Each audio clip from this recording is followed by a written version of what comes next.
la historia clínica, tiene que haber una historia epidemiológica de que yo le voy a hacer la prueba a esta persona que tiene una afección respiratoria porque esa persona o vino desde fuera o tuvo en contacto con alguien que vino desde fuera. Inicialmente se le preguntaba a las personas, ¿usted estuvo en contacto con alguien de China? Y en China le decían si tenía contacto con Huanan, sí, que fue la ciudad. Exactamente. Después, si venía de China.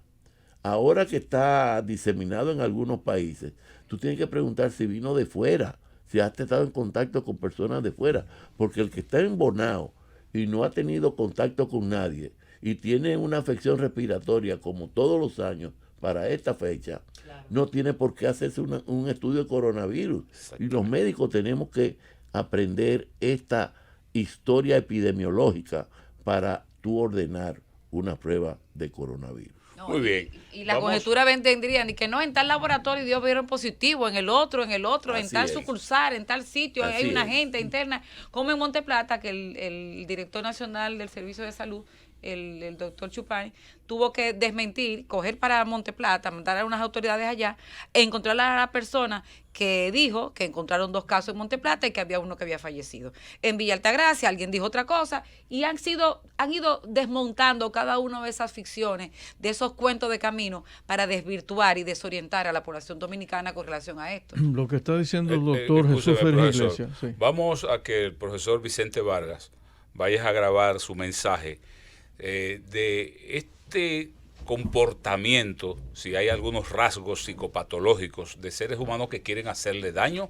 al país, daño a la producción, daño a las familias dominicanas, generando pánico con supuestas cherchas, con supuestos relajos. No, esto no es para relajo.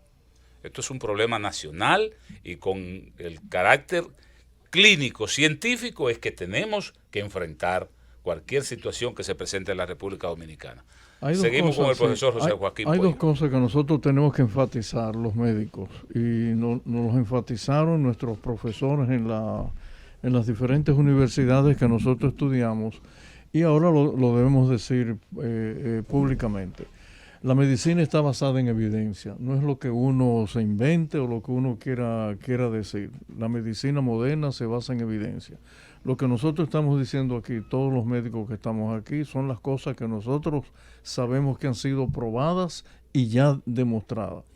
En segundo lugar, hay un concepto bien enraizado en la práctica de la medicina. Y los anglosajones lo dicen en una sola frase. Ellos dicen simple things first. Las cosas simples primero. Obviamente que nosotros frente a un virus como el corona, debemos primero tomar las medidas que son simples.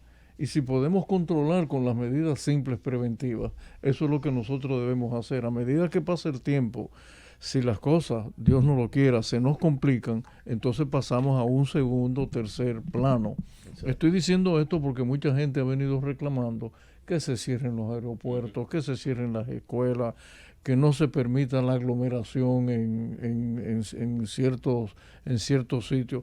Bueno, esas son medidas que están ahí, son medidas que se han tomado en otros países. Por ejemplo, hoy por la mañana, antes de venir al programa, leía yo que en California comenzaron por una orden ejecutiva del gobernador de California, de evitar que hubiera más de 1,000 personas en un recinto cerrado. Bueno, 2 días después bajaron a 500 y hoy bajaron a 250 personas. Lo que quiere decir que ellos han venido tomando medidas, pero no simplemente al azar, sino dependiendo de lo que se presente en ese momento para controlar la infección. Igualmente, como dice el doctor Jesús Félix Iglesias, bueno, si una persona viene, por ejemplo, por decir un país, viaja de Cuba aquí, nosotros no tenemos por qué investigar un paciente que viene de Cuba, donde todavía no se ha reportado el primer caso. Entonces yo creo que también debemos discriminar con los pacientes para no alarmar a la gente innecesariamente. Y el otro tema que también el doctor Ferrer le decía, vuelve a insistir y tenemos que insistir, tenemos en el país el H1N1. Entonces, obviamente que muchos pacientes, muchas personas van a tener un resfriado común y no podemos decir que ese paciente debe ser internado. Por otro lado, lo que se llama el triaje, la investigación de los pacientes que llegan a los hospitales. ¿Qué ha establecido la Organización Mundial de la Salud? Algo muy simple y que los médicos lo sabemos. Son 3 pasos lo que hay que dar. Jesús comentaba, identificar al paciente. Es lo primero. Perdón, al sospechoso, ¿verdad, Jesús? Al sospechoso. Se identifica el sospechoso. Si el sospechoso tiene los síntomas de que pueda tener el coronavirus, se le pone su mascarilla, al entorno del sospechoso se le pone en cuarentena, se limpia la emergencia donde él entró, se botan se desecha todo lo que está ahí, se limpian las superficies planas, y entonces ese paciente va a quedar segundo paso, que es el aislamiento. Se aísla inmediatamente, pero el médico tiene que cuidarse, se le pone la mascarilla al paciente, se pone la mascarilla al médico, y entonces va al tercer paso, que es el traslado a los centros determinados por las autoridades de salud a donde debe ir ese paciente. Entonces, que la gente entienda que ya nosotros tenemos un protocolo en la República Dominicana, está bien establecido por nuestros infectólogos, que por cierto, yo quiero decirle a la población, y esto no es un halago innecesario a los infectólogos del país, en esta nación nuestra, nosotros tenemos infectólogos de altísima calidad y de preparación académica y de la práctica médica. De justicia decirlo. Sí, entonces de justicia decir eso. Sí. Jesús, la verdad que no te estoy dando un halago innecesario, y tú lo sabes que tus colegas infectólogos es gente de mucha calidad y que están todos involucrados con el Ministerio de Salud. Y decir también que qué bueno que las Fuerzas Armadas están involucradas y que un hospital como el Hospital de San Isidro tomó una decisión para ellos difícil de tener ahí el centro de internamiento primario de algún paciente que necesite ser infectado. Pero también, profe, deja una experiencia de gran significación para el futuro, porque como todos conocemos, las mutaciones genéticas de los virus de manera continua, tal como ustedes han dicho. Hoy lo que más se está matando en el mundo es la tuberculosis, que es una enfermedad que en algún tiempo fue, recuérdense ustedes, los leprocomios, ¿no? Y los sanatorios antituberculosos. Día. Pero hay otro tema también que yo quiero insistir. Miren, la gente que nos está escuchando, ustedes deben hacerse cargo de que los pacientes que están ahora mismo internados bajo vigilancia en el Hospital de San Isidro, ¿quiénes los atienden? Médicos y enfermeras. Exactamente. Entonces somos nosotros los médicos que exponemos nuestra vida y la de nuestros familiares para darle vida y salud a los otros. Entonces un reconocimiento, señores, un reconocimiento y un agradecimiento a estos médicos del Hospital de San Isidro que realmente se están exponiendo ellos simplemente para curar a otros. Ya en China hubo médicos muertos, ustedes lo saben, ¿no? Ustedes saben que hubo médicos muertos. En Italia también. Sí. Así es. Por cierto, un célebre profesor murió en Italia. José Joaquín, hay que señalarle a nuestros colegas que no seamos como los motoristas. Los motoristas, que José Joaquín es el pionero en que se coloca en el casco. El casco, en la cabeza. Ellos lo colocan en el timón del motor. O en el codo. Y cuando se caen, entonces la cabeza es la que sufre, ¿verdad? Y el casco está en el motor colgando. Que la mascarilla no se la coloquen en el cuello, Correcto. que se la coloquen en la nariz y en la boca, que le cubra la boca y la nariz, porque muchas veces, yo no sé si es por el exceso de trabajo, se quitan la mascarilla y la dejan en el cuello. Entonces, así no, es la mascarilla colocada en la nariz y en la boca. Déjeme Sobre decirle todo los que algo. están expuestos, ¿verdad, Dos profesor? Sí. mensajes que creo que es muy importante. El lavado de manos con agua y jabón. Con el lavado de manos con agua y jabón, nosotros eliminamos no solamente este virus, sino bacterias y virus se eliminan porque el jabón es alcalino y mantiene las manos limpias. Y las superficies donde el virus pudiera estar, y estoy hablando de una meseta, del botón del ascensor, del manubrio de la puerta, usted hace con De la llave del lavamanos. la llave del lavamano, con el cloro que usted compra para la limpieza, 10 mililitros de cloro en un galón de agua, empapa un paño y frota la meseta, frota el manubrio de la puerta, frota el botón del ascensor y con eso lo mantiene libre de todo tipo de virus y de bacterias. Qué bueno que tú digas eso, Jesús, porque estaba leyendo ahí en el reporte italiano que en los cuartos de aislamiento de allá en Italia, en la Lombardía y en Venecia, etcétera, ¿no? Encontraron que a pesar de que estaban lavando y tenían un estricto control aséptico en los cuartos donde estaban los infectados, sin embargo, en el inodoro el virus permanecía, porque se habían olvidado lavar, lavar sobre todo el manubrio del inodoro. Pero esto yo creo que es importante, repetimos otra vez lo que significa el lavado de manos, lo que significa no llevarse la cara tantas veces a la mano, porque de hecho el virus en 10 minutos en las manos va a morir.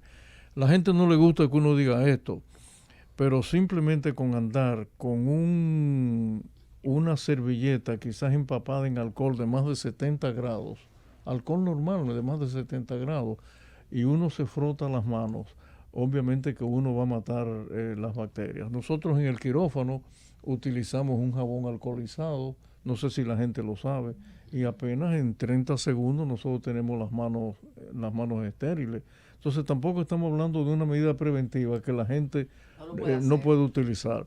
Y lo otro que se ha encontrado, obviamente, es el uso del agua, tomar agua con cierta regularidad, porque obviamente que el virus que está en la boca puede ser lavado e ir al estómago. Y creo que Jesús, que el jugo gástrico lo mata, ¿no? Al virus inmediatamente. Profe, pero habíamos hablado siempre de, por una parte, el paciente más vulnerable, el paciente comórbidos. Creo que en Estados Unidos hay una gran preocupación por el caso de la influenza, bajas temperaturas, muchos pacientes que deambulan en las calles, malnutridos, e igualmente pacientes comórbidos con otras patologías como uso de sustancias, etcétera, etcétera. Entonces, ese es un paciente altamente vulnerable. Segundo, el otro aspecto que se señalaba con relación a la tasa de mortalidad. El pico más importante que llegó en China fue 2.8, ni siquiera un 3. Sí, pero el promedio mundial, dice John Hopkins, ha sido 56 pacientes por día. No, No, yo estoy hablando el promedio de muertos en general, mundial, en el mundo entero. Ya incluyendo a China, cuya tasa, incluyendo a China, cuya tasa fue muy baja. El pico más alto llegó solo a 56 pacientes por día. Doctor, 56 pacientes por día. Una pregunta respecto, por ejemplo, al tema de investigación para la vacuna, porque incluso han salido informaciones de que en Cuba ya dieron con una vacuna. ¿Qué tan cierto es eso? Y si nosotros mismos los dominicanos estamos en esa carrera de ver cómo se consigue algún tipo de vacuna o tratamiento con respecto a... No, mira, yo no creo que la vacuna, yo creo que los anuncios de que está ya los pasos para fabricar una vacuna, yo creo que más bien es para calmar la ansiedad de las personas que otra cosa. Porque para el SARS, que fue la primera vez que el coronavirus es una familia de virus que afecta a los animales y solamente en los últimos 100 años ha afectado al ser humano. La primera vez que lo afectó fue en el 2002 Es una zoonosis. en China. Es una zoonosis. Sí, es una zoonosis, Sí. ¿verdad? Entonces lo afectó en China en el 2002 y se conoció por las siglas en inglés de SARS, que es el síndrome de agudo, síndrome Agudo. de respiratorio severo. Entonces, no había reglamento sanitario internacional en esa época. Los chinos la trataron, la epidemia, fíjate que no había ni tratamiento ni vacuna, y sin embargo cayó. Como va a caer. Como va a caer, sí. Porque el sistema inmunológico de los seres humanos va creando su propia defensa y ya el virus no afecta. Profe, llega un momento en que no ahí afecta el más. aporte importante de por qué el niño tiene tan baja mortalidad. ¿No? Bueno, posiblemente porque circula menos En primer lugar. circula menos en el ambiente. Y El todos sus adulto mecanismos inmunológicos y su mecanismo inmunológico es mucho están más- intactos. Exacto. Factores de riesgo Sí, más bajos. más bajo. Y además está constantemente recibiendo vacunas y el Exactamente. sistema inmunológico está activo. Está activo. También. Diferente al Doctor, paciente. Está nuevo el sistema inmunológico. Exactamente, Está nuevo, sin exactamente. estrenar, Sí, doctor. Lo sí. estamos construyendo. O sea, eso está nítido. Miren, una vacuna, Jesús lo sabe mejor que yo, una vacuna toma muchos años en ser desarrollada. En términos puramente promediales, desarrollar una vacuna toma cerca de 5 años, más o menos. Sí, por todos los estudios, primera, segunda, la tercera fase. que sí, hay es. que hacer. Sí. Los cubanos lo que han dicho es que están reforzando con el interferón, que es un mecanismo que Se ha ayuda, utilizado. ayuda a aumentar los mecanismos inmunológicos. Así es. En sentido general. Yo Y tengo una China le inquietud. compró mucho interferón Interferón. a Cuba. Sí. En el, Y ahora están tanto médicos cubanos como chinos en Italia, que es un aporte importante porque de todas estas cosas siempre la investigación científica sale robustecida en el orden de la investigación. Así es, yo tengo una inquietud. Estamos hablando de un virus que ya se está manejando en el mundo y todo lo demás, pero el tema es, no todo el paciente, el ser humano que adquiere el coronavirus, el COVID-19, tiene que ir necesariamente a un hospital. O sea, No. estará recluido en un hospital, porque no va a haber hospital No, en el no. mundo Es que importantísimo. pueda No, mira. llevar a toda la gente que sea portadora del virus. En el caso de que sobrepasa la demanda hospitalaria, lo que se ha hecho hasta ahora es que se le dice al paciente que se quede en su casa sin salir, que juegue, que lea, que vea Que se quede en su televisión, casa. que se quede en la casa. Y solamente si tiene problemas respiratorios, entonces va a ir Debe ir. a Porque observar. vemos Entonces- que en Italia hay poblaciones, la gente está en cuarentena en toda su casa, no significa que todo el que esté en su casa esté totalmente sano o todo el que esté que esté en cuarentena Así mismo tiene el virus. Vamos entonces ahora que el profesor Jesús Félix Iglesias vaya a grabar su mensaje al país sobre este tema, incluyendo el aspecto, profesor, que ustedes decíamos y se ha estado discutiendo, ustedes lo han dicho también, que el 80% de los pacientes infectados, 90%, pasa como una gripe común, sin síntomas. Un resfriado, importantes. sí. Entonces, vamos a, el profesor Félix va a grabar Ese el es mensaje. ese es un tema que no lo dejemos en el aire. Una gran cantidad de estos pacientes, quiero decirlo también enfatizándolo. Espérese, profe. son Nos vamos a as- una pausa para cuando regresemos con Víctor, entonces usted introduzca ese tema, porque es de mucha significación.